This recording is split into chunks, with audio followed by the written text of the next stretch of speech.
Ẹ kú dédé ìwòyí, èyí làwọn ìròyìn tó jẹyọ láti inú ìwé ìròyìn The Matrix lónìí Ọjọ́bọ̀, Thursday ọjọ́ 22 oṣù kẹjọ ọdún 2024. Ẹniọlá Sálíù lórúkọ mi. Látàrí wàhálà tó ń jà ràìnràìn nínú ẹgbẹ́ òṣèlú PDP, ẹgbẹ́ ọ̀hún ti ṣàgbékalẹ̀ apẹ̀tùsááwọ̀. Lábẹ́ rẹ̀, kò sí ẹnikẹ́ni tó lè fúngun mọ́ mi láti kọ ìwé fipò sílẹ̀ gẹ́gẹ́ bí alága ẹgbẹ́ òṣèlú PDP. Damagum ló sọ bẹ́ẹ̀. Ó ní lẹ́tà tí ilé-ẹjọ́ kòtẹ́milọ́rùn fi ránṣẹ́ ṣe pàtàkì. Èmi kì í sá fúnjà, mi ò sì ní kúrò nínú ẹgbẹ́ òṣèlú PDP.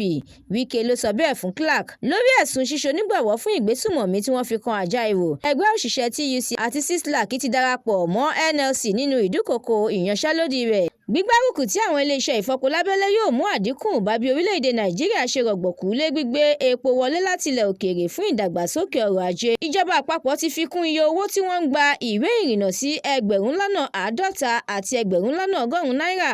Ó ṣàlàyé àwọn ìdí fún ìgbésẹ̀ náà. A kò pín owó tá a gbà padà lọ́wọ́ Godwin Emefiele àtàwọn ẹmẹ̀wà rẹ̀. Àjọ EFCC ló fi gbé ta bẹ́ẹ̀. Àjọ tó ń rí sí ìwà ìbàjẹ́ ti fi ọwọ́ ṣìkún òfin mú Kwankwaso, olórí òṣìṣẹ́ ètò ààbò kan àtàwọn míì fún ìwà jìbìtì lílù.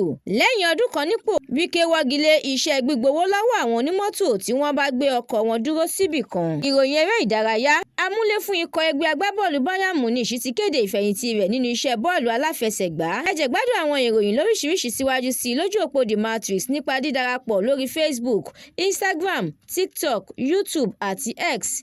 Àdúrà mọ́mi Balógun ló ṣòǹgbùfọ̀ ìròyìn yìí. Ẹniọlá Sálíù lórúkọ mi.